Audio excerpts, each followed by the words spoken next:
Hey guys, welcome back to Easy Internet, and in today's video we're going to look on how to file a tax extension on TurboTax. So the first step would be search TurboTax on your web browser. Click on the first link.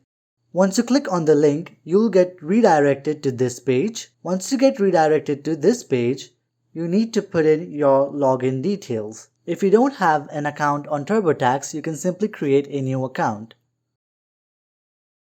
Once you log into your TurboTax account, on the left-hand side, you can see the tab for File an Extension. You simply have to click on that tab. Once you click on File an Extension, you'll be redirected to this page. You have to answer these questions and then click on Continue.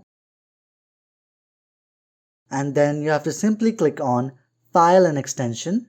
Once you click on File an Extension, click on Continue.